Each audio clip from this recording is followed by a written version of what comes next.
The 14th year of Chenghua. Chapter 144. The start of a conspiracy. An earthquake. Tang Fan's mind was not yet clear, not totally resuming his typical sophisticated calmness. His black eyes even had a thin fog over them, his expression confused and guileless, while his inner clothes hung loose on his form, revealing a large expanse of bare chest beneath it. Despite being a scholar, Tang Fan was not like the usual ones who were entirely without physical exercise. In the 6 arts of noblemen at least, he was proficient in archery, which made his figure quite pleasing to look at. It was unlike those frail bookworms that truly didn't have the strength to even truss a chicken, 2 columns of their ribs visible when they undressed. Sui Zhou truly loved to see this occasionally revealed other side to him, as it gave him a sense of, this man is mine. I alone can witness this side of him. Few were aware that Count Sui's possessiveness was this strong. At Tian, in Shandong, Sui Zhou placed emphasis on the location, casually reaching out to fix the other's belt and drape his outer robe over him again. His own clothes were not any sort of neat and tidy, but he primarily didn't want Tang Fan to catch a cold. Shoulders and back warming up, but with his neck still getting chilly from meeting the ice-cold air, Tang Fan jolted, finally waking up a bit. How do you know that? The news already reached the palace. Wang Zhi sent someone to relay it. Even though the knocking hadn't been loud, being in the middle of the night had made it especially ear-piercing. Tang Fan had been sleeping too deeply to heard it, but Sui Zhou hadn't been the same. An earthquake implied catastrophe. If one happened at Mount Tai though, the meaning was particularly different. When monarchs were ordained, or a switch in the ruling surname came, they needed to ascend and be sealed on Mount Tai. Why?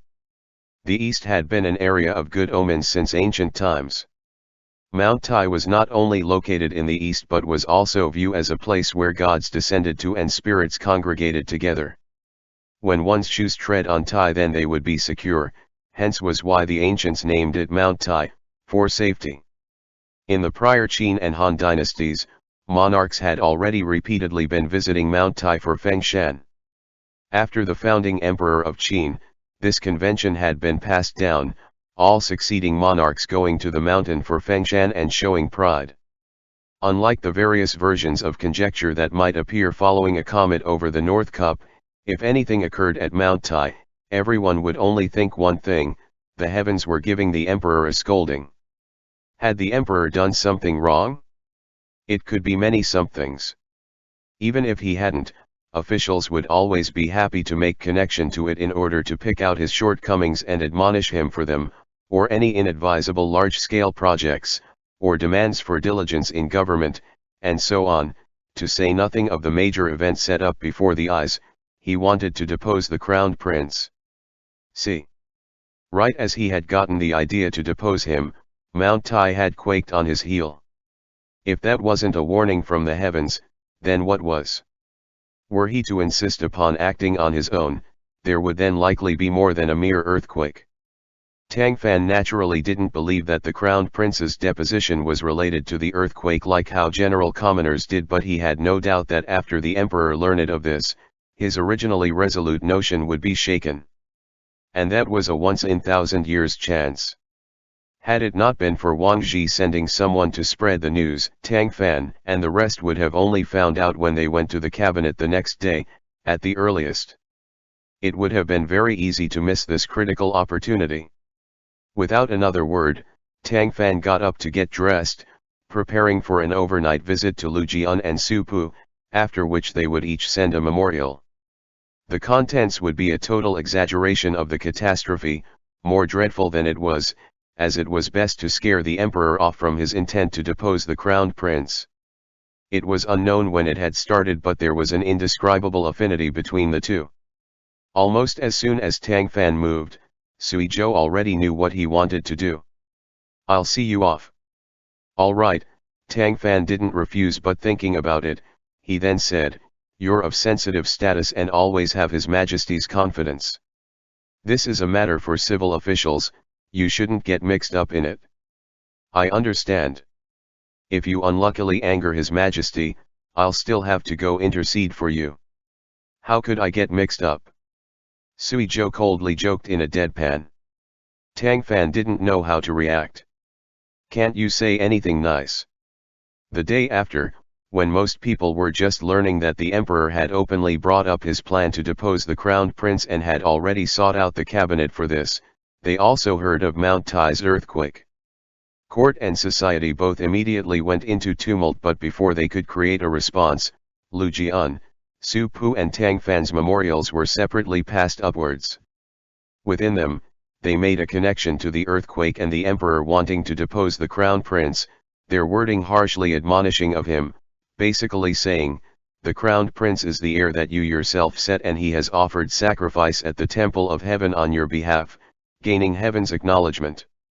He now has no lack of virtue, yet you want to oust him. The earthquake at Mount Tai was a warning to you. Is causing unrest in the country for your own personal preference something you're happy to see? If the great ancestor in the springs below learned of this, he would be distraught. Even though the three memorials were not phrased identically, they all had the same meaning. After reading them, the emperor kept them and did not release them, but there were no secrets in the capital's officialdom. The contents of the memorials still happened to quietly leak out of the office of transmissions. As officials, and in standing out amongst the brawl of countless troops, no official of the 6 ministries was a simple character. From those memorials, they had espied several issues. Issue 1, the cabinet had 7 people, yet only 3 had sent memorials. Clearly, the cabinet held differing opinions and the rest were likely to support the crowned prince's deposition, or at least not oppose it. Issue 2, the 3 had chosen to send memorials, as opposed to seeking the emperor out for a face-to-face talk. Clearly, there had likely been talks with the emperor before, but that had fallen apart. Just like how there were frequently differing explanations for celestial phenomena, the Mount Tai earthquake was really a matter of viewpoint. It was not a certainty that it was related to the crowned prince, as it could also be explained as the emperor neglecting governance work. It all relied on what others wanted to say. In other words, set before the court officials right now were a few choices. Should they follow Lu Jian's group in sending memorials or act like they didn't know anything?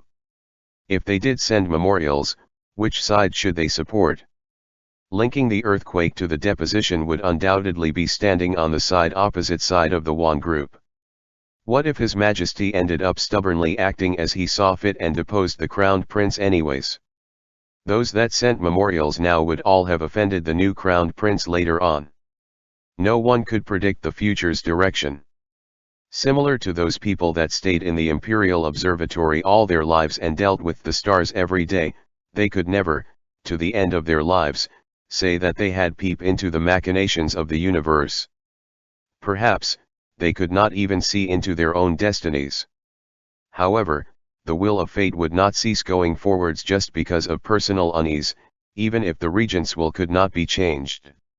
The saying that human determination could overcome the heavens was really a fearless, ignorant, and ridiculous one. The emperor was finally afraid.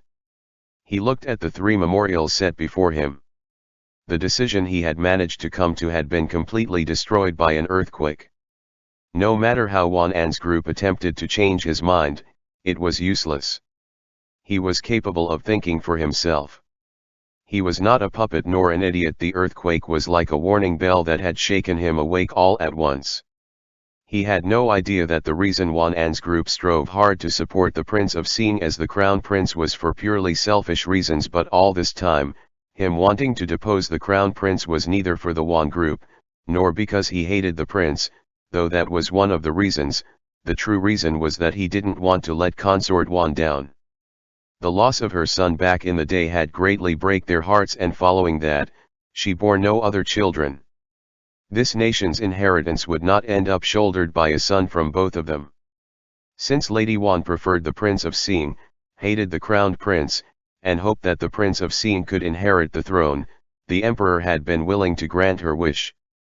Both of them were his blood-related sons anyways. It made no difference to him who was the successor. This time, however, the emperor had hesitated. It wasn't due to opposition from officials but due to a sign from the heavens. Do even the heavens not want Lady Wan and I to do as we want? Do the heavens also believe that Zhu Yuyuan cannot replace Zhu Yushan? He was ultimately not someone completely lacking in sense of responsibility. Despite having no interest to speak of in governance, preferring to bird keep, garden and paint, the education he had received when he was settled as the crowned prince had long been deeply engraved into his mind. At this critical moment, he weighed the wish of his favorite lady against the burden of Zhu's Ming country for a long time, flip-flopping, and ended up choosing the latter. Sister Wan, we let you down. It isn't that we want Zhu Yuyuan to have the throne, but we have to give an explanation to our ancestors, he thus said to her with some slight pain, gripping her hand. Why must you say such things, Your Majesty?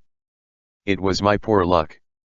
The heavens didn't want to let my son be the crowned prince, didn't want to let me be the empress, and now doesn't want to let my preferred child have his wish.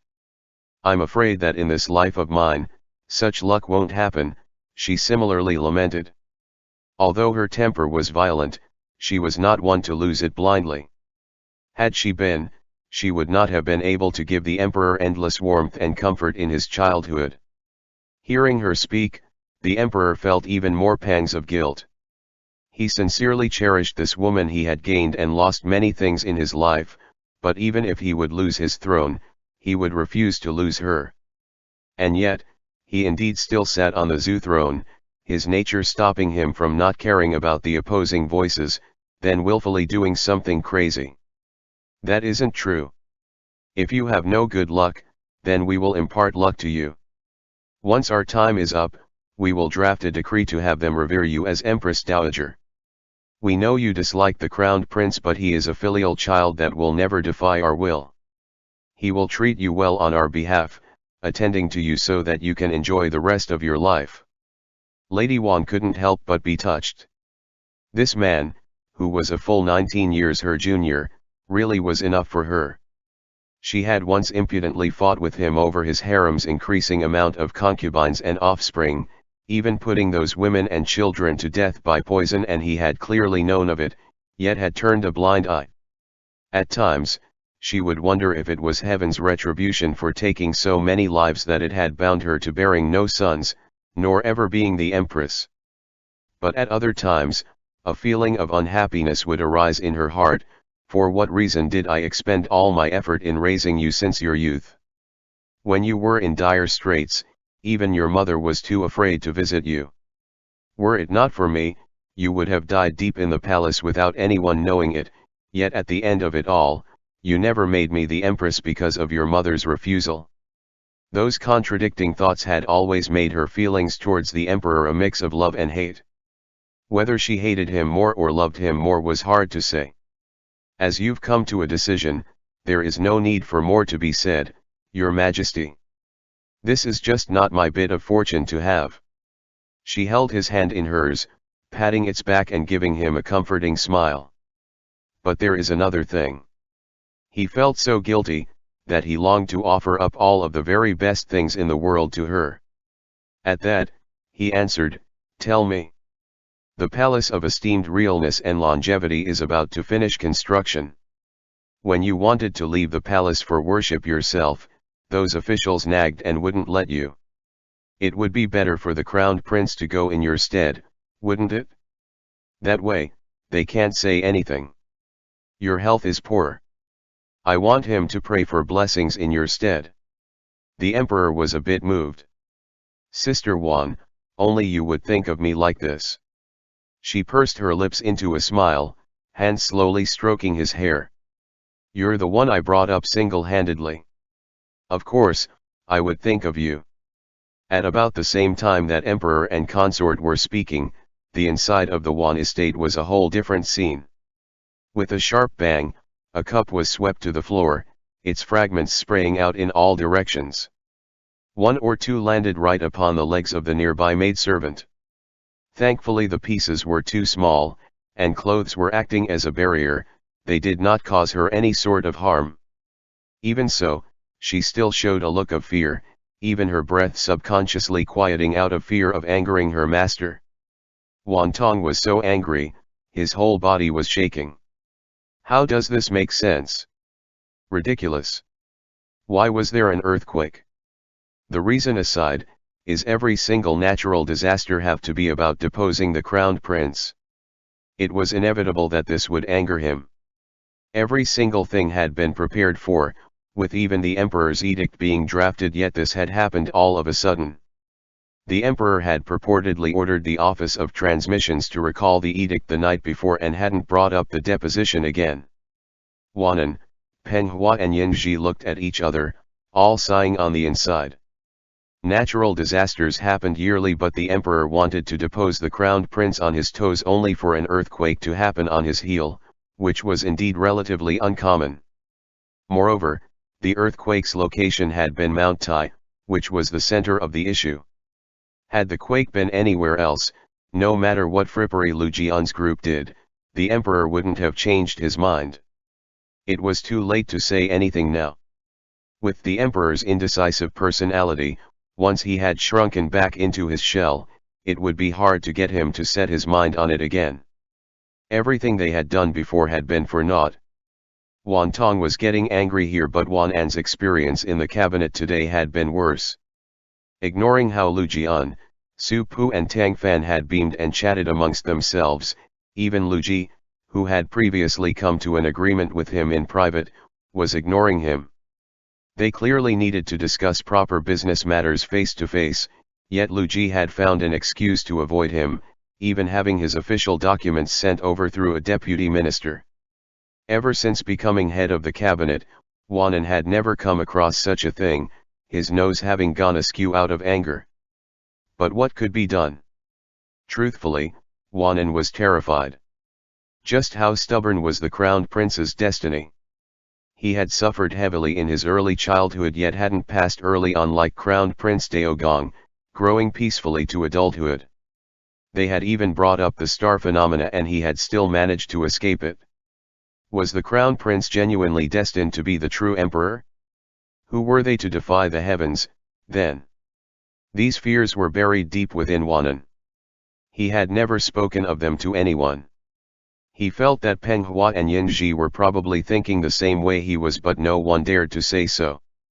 Seeing that the three of them were saying nothing, the fire in Wan Tong's heart burned more vigorously. Yuan Weng, what's the word now? Can you pull up a statute for this? He asked, sounding sinister. Wanan smiled painfully. With things at this point, we have done all we should have. What else can we do? I'm especially powerless. The other's face was dark. Don't any of you forget that when His Majesty was urged into deposing him, you already portrayed your positions. If you don't think of a way out quickly, then when the crowned prince ascends, there'll be a switch of fate. There won't be glory or wealth, as even our lives and deaths won't be ours to manage. Yinji lightly coughed. The crowned prince is of gentle nature, much like his father. Things might not get to that point. Wan Tong was furious. So, you're saying that you've all decided to hand your lives and futures to someone else? Him being so nervous was because he was consort kin, not the same kind as the civil officials. Wanan and the rest standing on the wrong side and following the wrong person would, at worst, be dismissed from their post and sent back to the fields. If the emperor died, however, Consort Wan would have no support and they would probably be faced with an even more miserable end. As he himself had stated before, their lives and future relied upon the thoughts of the new monarch. Yinji laughed dryly. I didn't say that.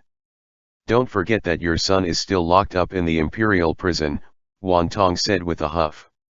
I went to demand him and Sui Guangchuan wouldn't give him over. He said that interrogations were not yet finished. He's a dog relying on his owner's power. Isn't that because he walks close to those civil officials? My sister is still around, yet he still dares to be like this. If we wait for the future, you'll see how many lives your son has left in him. When that was said, Yinji shut his mouth. Penghua looked at their faces. Right as he was thinking to say something and change the atmosphere around, he saw someone hurry in from outside, then make a report to Wan Tong. Master, Someone came from the palace saying that they wished to meet you. Who? Xiao Lu. Wan Tong clearly knew this person, quite familiarly. Let him in. The newcomer was a young attendant in plain clothes, disguised as a typical citizen. As soon as he entered the room, Wan Tong asked, Xiao Lu, did eunuch Liang have you come over or was it my sister? This palace attendant called Xiao Lu was now doing Wang Zhi's original job at the Palace of Manifest Virtue, serving consort Wan. However, he was also the disciple of Liang Fang, seal wielder of the Supervisory of Ceremony Management, hence Wan Tong's question. This lowly one came on eunuch Liang's order. To discuss something with all of you gents. Wan Tong was a little disappointed, having thought that he had been sent by his sister, but he still waved his hand to have the servants draw back, somewhat impatient. Did he send you to tell us that His Majesty refuses to depose the crowned prince? We've long known that. You misunderstand, sir. He knows that you all already know. This lowly one came by for something else that's important. Don't leave us in suspense, then. Slightly smiling, Xiao Lu explained what he had been ordered to pass on. Hearing it, Wan An's face contorted immediately. That must absolutely never be done.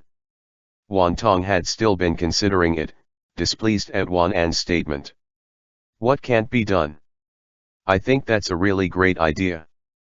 Peng Hua and Yin Zhi's expressions were oscillating, but they didn't refute Wan Tong's words.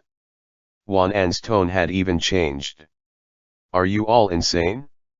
If this comes to light, we will all be done for. The reactions of everyone present were each distinct. Wan Tong was vicious, Wan An was astonished, Peng Hua was collected and Yin Zhi was hesitant. Xiao Lu took the scene in fully, not batting an eye. As long as we make suitable plans, there won't be any danger of it coming to light. Wan Tong said, overcast, and turned to the other two. What do you all think? How certain are you all about this? Peng Hua just asked Xiao Lu. We can't say it's an 80 or 90% likelihood, but it's at least about 70 or 80%, Xiao Lu said, having prepared for this in advance. Eunuch Liang has long made arrangements. Please be at ease, all of you. What of the noble consort Wan?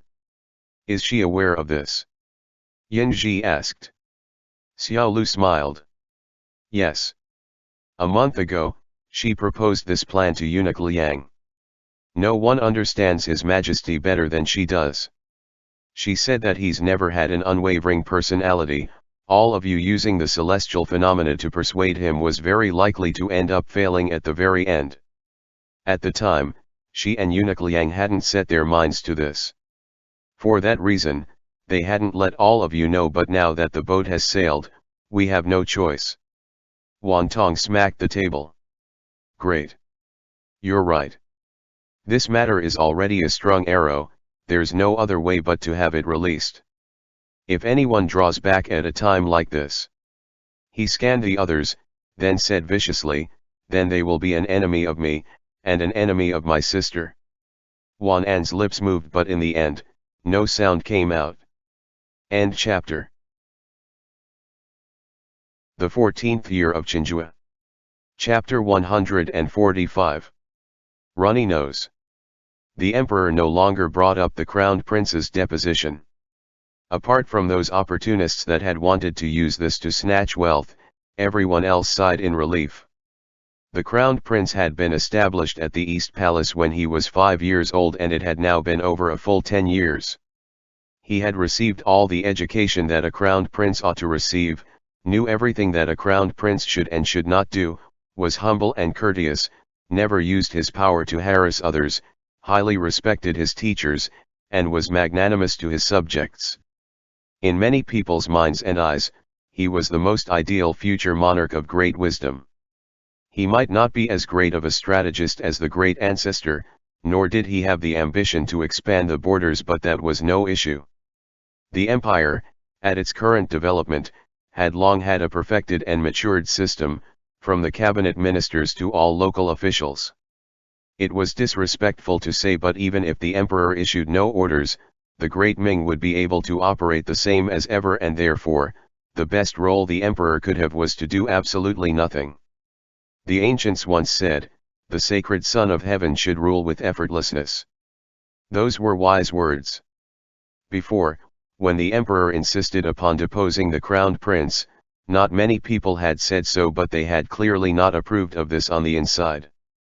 The Prince of Sin had never been reared for the role of successor since the beginning, thus the education he had been able to receive differed from the crowned princes. His birth mother being close to consort Wan had also put everyone on edge. However, the emperor acting on his own will and the celestial phenomena to back it up had made it useless for everyone to oppose it. It was good. Now, even the heavens were unhappy with the emperor's mucking around. With the earthquake at Mount Tai as a warning, the emperor couldn't overlook it. Circumstances had taken an abrupt turn, causing one to wonder if the mandate of heavens truly belonged to the crowned prince, since several tribulations hadn't been able to shake his position. Following the dust settling on the fight for the crowned prince's deposition, Lu Jian, Tang Fan, and the rest of them hoped from the bottoms of their hearts that this would end here. If they could have, they would have itched to run up to the emperor and say, "Your Majesty, you keep causing trouble, and then some. Can we have a few days of peace, or what?" However, if the current emperor didn't keep causing trouble, that just wouldn't be like him. A few days later, he played the same old song of leaving the palace to pray for fortune at the Longevity Palace once it was completed. As soon as that was said, the court officials objected to it in a flurry. Not only did they all believe that the emperor making this trip would be a waste of money and manpower, but most importantly, his health wasn't any sort of good right now. If some unexpected mishap occurred, there would inevitably come trouble, so on the principle of saving themselves the headache where they could, they opposed it to the end. This time around, the emperor wasn't unyielding and instead taking a step back, expressing, "You lot not letting me go out of the palace myself is fine, but at the very least, you have to let the crowned prince go out to pray on my behalf." There had come frequently appearing comets in quick succession plus the earthquake, since the heavens had given a warning, setting itself on the crowned prince. If he could leave to pray for fortune for his father, maybe the heavens would notice his sincerity and help him recover. Even though Tang Fan and the rest thought this overly absurd, now that the emperor had already taken a few steps back, everyone worried that forcing him too hard would have the reverse effect and he might do something that would stupefy everyone. They were obliged to not object any longer. On the second day of the first month in the 23rd year of Chenghua, the crowned prince went to the Longevity Palace for prayer. It was the first time he had ever left the palace in his life. Everyone was on high alert, from the cabinet to the 6 ministries. The Ministry of Rights in particular, racked its brains, worrying over the slightest mishap that could happen during travel. The squadron departing the palace was majestic. The carriage was specifically designed for outbound travel, especially so.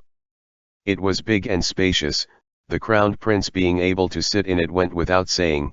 Even laying down and rolling around a few times wouldn't be an issue. When riding a horse, about a shishan was needed to go from the palace to the Longevity Palace. A carriage would take even longer, as there would be many palace goers keeping pace behind it. A portion of it were the ceremonial guard. As this was prayer and not an escape from calamity, the palace goers' pace and mannerisms were mainly slow and graceful, so that the commoners all along the road could revere divine prestige.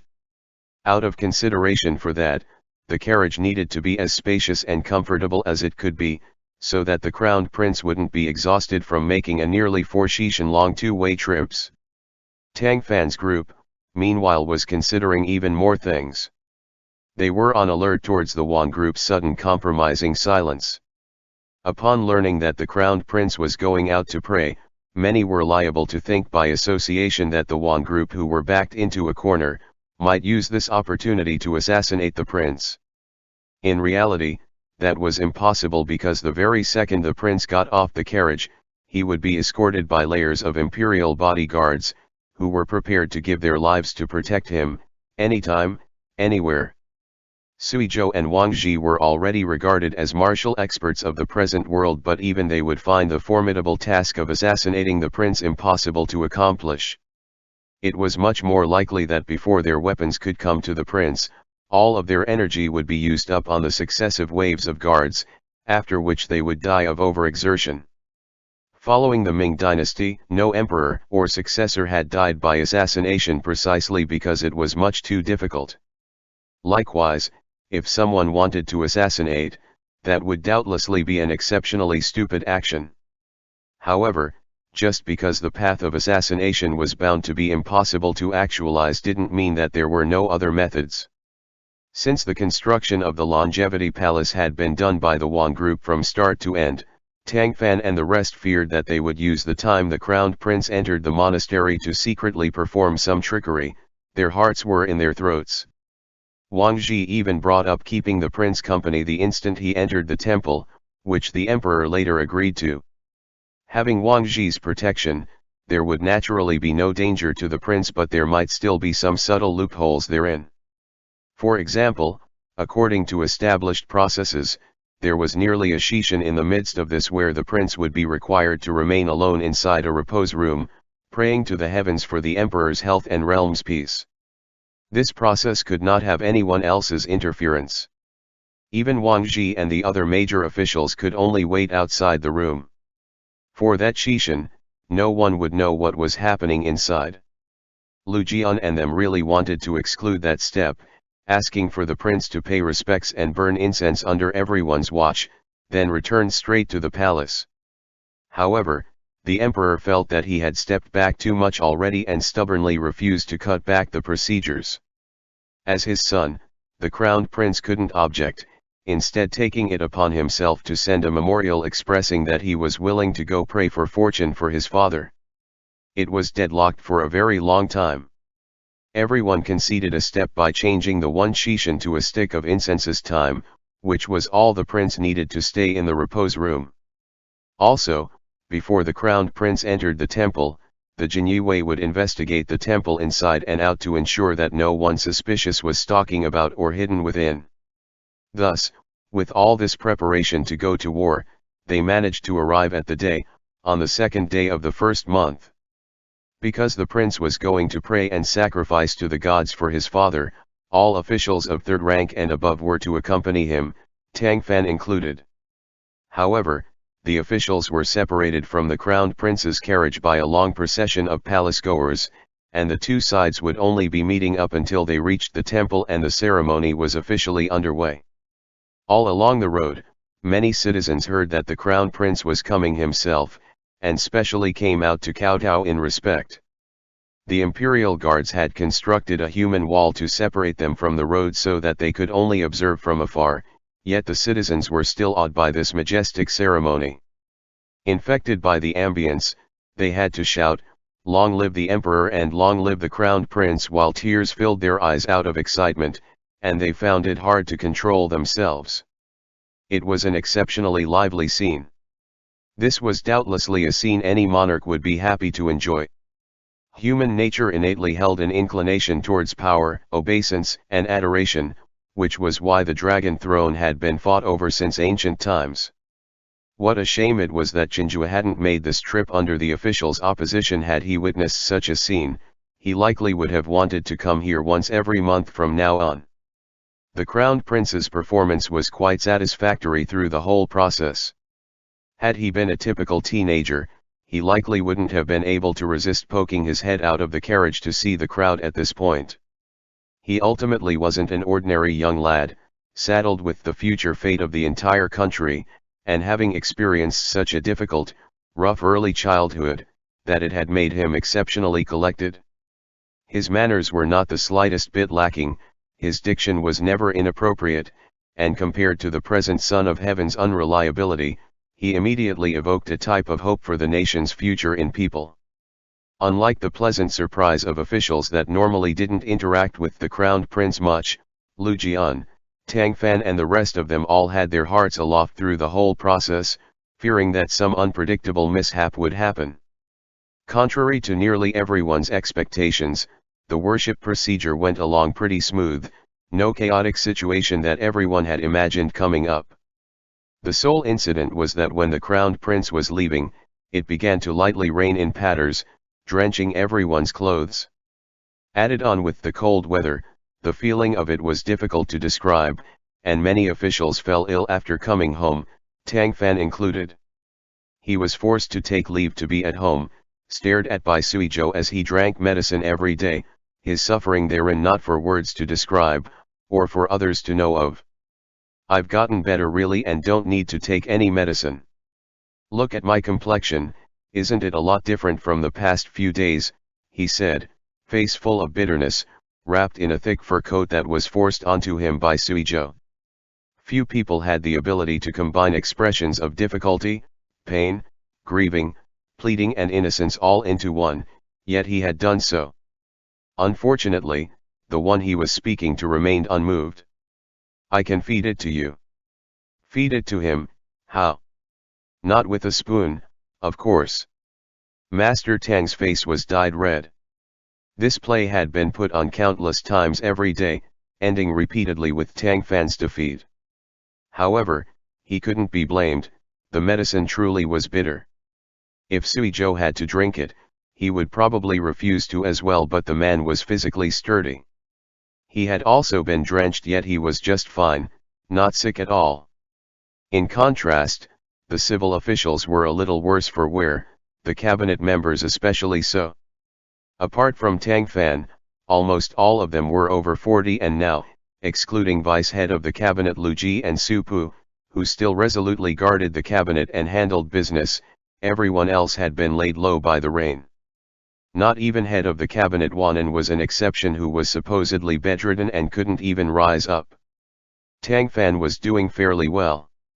He only requested for 1 day of leave, and if he had no relapse, he would return to work the next day. If he didn't, Lu Ji and Su Pu wouldn't be able to hold out, as affairs that should have been handled by 7 were now being piled up onto 2 persons only. Lu Ji had even just sent someone over at noon to ask whether Tang Fan could return to the cabinet in the afternoon to help. If returning to the cabinet would make it so that he didn't have to take medicine, Tang Fan would have been more than glad to, but if he actually did do that, he would probably suffer a full degree of torment. After drinking down the medicine in one gulp, Tang Fan felt that bitterness coated his entire mouth, his face wrinkled up like a chrysanthemum. Is there any candy around here? He asked Suizhou. What kind do you want? Whatever. Osman, thus candy, malt candy, all's fine. The other man's answer was to keep him from talking, with a deep kiss and tightly holding onto his waist so that he couldn't draw back. It wasn't until Tang Fan was almost out of breath that he was let go, as Suizhou said, I just ate malt candy. Is that enough? The second he said as much, Tang Fan tasted the faint flavor of malt candy in his mouth. But, this method was. He blushed. Suizhou observed his reaction with relish. Fair skin had turned bright red and a misty layer floated over his eyes from being out of breath, looking like he had become humiliated into anger yet wasn't sure how to resist. No matter how many times he saw this, he would never tire of it. I read this in a romance story you wrote. Weren't the descriptions in it pretty straightforward? Why are you getting all shy about it? He held up the other's chin and brought his head over, speaking while nearly pressed against the corner of Master Tang's lips. The fragrance of plums flowed beneath the veranda. They were very close together. With Suizhou having practically hauled him over, they were facing each other with Tang Fan's legs set apart as he sat on his lap. In broad daylight, facing the courtyard, this sitting posture was enough to make traditionalists condemn them, both in writing and speech. Master Tang wanted to struggle, but putting his current sickness aside, even in his usual state, he wouldn't be able to wrestle free of Count Sui's grip. It's warmer like this. I'll help you block out the wind, Count Sui said, like it was normal to do things like this. Tang Fan couldn't take this anymore and complained, why did you get so indolent the second I went on leave? I went on leave, too, Suizhou explained very earnestly. The other raised his brows. You're sick. No. It was to take care of a sick family member. You're so shameless. While they idly sparred with words, a knock came from outside. Is this Solan Tang's estate? Is anyone here? Tang Fan used this opportunity to break away from Suizhou's hold to go over to the door and opened it. Standing outside was a middle-aged man that looked like an attendant. Seeing Tang Fan, he quickly cupped his hands and bowed. Sir, this lowly one came from Solan Liu's home. Tang Fan recognized him. He was Lu Jian's servant. Is your master looking for me for something? Yes, he's at the mouth of the alley. Please step out to speak with him. Tang Fan was a bit surprised. Lu Jian had also stayed home on sick leave today. Why had he run over here?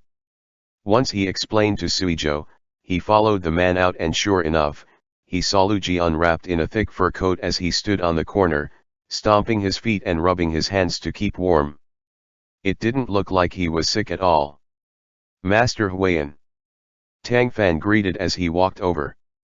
Since you're already here, how about you come inside and sit down? No. Lu Jian pulled Tang Fan a little closer, whispering, if you're not doing anything right now, you should come with me into the palace to go visit the crowned prince. Seeing how he was acting all secretive, Tang Fan couldn't help but ask, what's going on with him? You are aware of him falling ill after returning from the worship? Tang Fan nodded. He knew about it because many people had done so because of the rain, the crowned prince being one of them. When he had returned, in spite of having a carriage and not needed to walk back in the rain like everyone else had, there was a long, tall section of white jade steps from the carriage to the temple, a portion of the travel that required walking. Even though Wang Zhi had removed his outer robe to cover the prince's overhead with, the latter getting his hair and clothes drenched had been hard to avoid.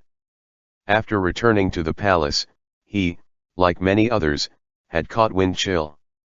However, as the rain hadn't been heavy, even if he had ridden a horse like Tang Fan and gotten rained on all the while, he would need to take 2 bowls of medicine, at most.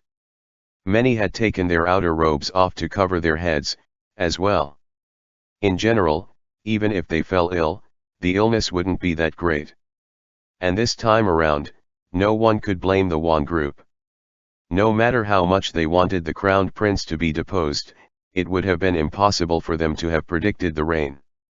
Even if they had anticipated it, they might not have predicted that he would inevitably get sick from the rain. Claiming that they had wanted to get rid of him using this method would be much too laughable. The crowned prince had been ill for 2 days. Tang Fan had inquired yesterday and it didn't sound to be too serious, the imperial doctors only having him recuperate. For that reason, once Lu Jian said this, his heart skipped a beat, a really bad premonition arising within him. It couldn't be that he... Lu Jian knew that he had misunderstood. No, I merely heard that he was ill and wanted to see that he's fine with my own eyes so that I can be at ease. I specifically asked for leave today. When I heard you were at home, too, I came over to meet up with you. Prior to entering the cabinet, Lu Jian had served as a lecturer in the East Palace for many years. His relationship with the crowned prince was different. It wasn't shocking that he was more concerned about the prince's health than others were. I would be willing to go with you on a trip, Master Huayan, but I'm suffering from wind chill right now. If I fail in etiquette before the prince or pass my illness to him, it won't be pretty, Tang Fan answered. Lu Jian thought about it, and agreed. Fine, I'll go ahead alone. We'll speak in the cabinet tomorrow. Quick acting by nature, he said goodbye to Tang Fan, hurrying off. Out of politeness, Tang Fan stood there and saw off the other's carriage until it went far away. Cold wind blew, raising the edges of his robes, his slender figure standing there giving an indescribable elegance. Sadly, his wind chill had not yet gone away, so he couldn't help but snivel, sucking the snot that was about to drip back into his nose. Then, he turned around. Tang Fan. Suizhou. I've been discovered. My elegance is gone forevermore. Master Tang howled on the inside, suddenly having the urge to weep. Suizhou held in his laughter. Come back. It's cold out here. Tang Fan lightly coughed. I didn't bring a kerchief when I left. So, you should come back with me and drink your medicine. If you disgrace yourself in front of your colleagues in the cabinet tomorrow, won't you lose face? He shouldn't have said anything. As soon as he did, Tang Fan couldn't help but imagine himself arguing with the Wan group over something tomorrow. He would be speaking sharply and self-assuredly, yet would suddenly feel his nose drip, then couldn't resist snorting it all back, all of his grandeur completely gone to waste. Seeing his face suddenly flash green and white, Suizhou was a bit mystified. After thinking about it, he felt that there shouldn't have been any issues with his wording. Before he could get to understand, he heard Tang Fan say mournfully, I'm taking another day off tomorrow. That wish could never come true, naturally. Lu Ji and Su Pu had nearly been driven mad working in the cabinet for one day only by themselves, even being forced to have dinner there, not able to leave until late at night. Were Tang Fan to request another day of leave, they would likely send people to urge him otherwise. He was obliged to haul his still ailing body to the cabinet for duty, 3 brand new handkerchiefs in his pocket in case of emergency. The others had come as well, including Wanan. There was no conference today, so there was no requirement for everyone to meet, each of them going to their respective workrooms after roll call. Being in the same room as Lu Jian, Tang Fan happened to ask about yesterday. Did you meet with the Crown Prince, Master Huayan? Lu Jian creased his brow, wanted to speak, yet stopping. Did he refuse to see you? It wasn't that, but he appeared to be quite ill. Supposedly, he had been in bed rest and only got up after he heard I arrived. Tang Fan jumped in fright. It's that bad. An imperial physician happened to be around, thankfully, and said that wind chill can come in all degrees. He told the prince to rest well, and for no guard to be lowered. Tang Fan nodded. So that's why. However, Lu Jian then spoke out about the dissatisfaction in his heart. But I heard that after the prince fell ill, His Majesty never went to visit him himself. As long as he gave one thought to the melancholy on the crowned prince's face, Lu Jian would feel bad for him. Tang Fan sighed, too. It was hard for outsiders to judge on something like this. As His Majesty's subjects, it was even more impossible for them to comment wantonly on it. From an outsider's point of view, the crowned prince might be pitiful, but the emperor might feel that he had already given the prince the best things in the world, the future throne. What did it matter, if the prince suffered some grievances? Moreover, the father acted, the son followed, the monarch acted, the subject followed. They were both father and son, as well as monarch and subject. There was no basis of a father neglecting his son, and the son resenting his father. For that reason, this was destined to be a debt not clearly accounted for, a dispute to last half a lifetime, a complicated tangle. Even Consort Wan might think herself to be quite pitiful when clearly, she was the woman the emperor regarded the highest, yet that had ended with her not having a son that could inherit the throne, instead getting that snatched by an insignificant son from a side woman. After ascending, if the crowned prince could hold fast to his mindset, not getting tangled up in grievances and forgetting his duty of ruling the country, that would be amazing. Countless people reached out a helping hand, or even risking their lives to protect him when he had been down and out would not have been in vain. Lu Jian clearly understood that much, so he merely complained about this to Tang Fan in private, then cast it away, never to speak of it again. They hadn't come for a whole day, leaving much business from the Office of Transmissions and 6 ministries waiting for them. They buried their heads in it, worked until they were dizzy and didn't get the greater half of it done until it hit nighttime. From now on, even if I die on duty, I'll never take leave again, Lu Jian joked, shaking his head. Coming back from leave means you work yourself to death even worse than usual. Tang Fan couldn't stifle a puff of laughter. Tragically realizing that his snot was about to drip again, he quickly fished out a kerchief to hold it back, which made his voice sound a bit stuffy. "Master Huayan, please don't make me laugh." Lu Jian clearly noticed his sorry state, laughing without any sympathy in the slightest. Barely managing to pull through dealing with important business, Tang Fan hurried out of the palace to head home. Before he fully recovered, he prepared to shoot down all invites to parties and would not be going to meet anyone if they called for him, so as to not lose further face if he showed up in front of anyone. Unfortunately, the calculations of humans were inferior to those of the heavens as someone cut him off partway through his walk. End chapter.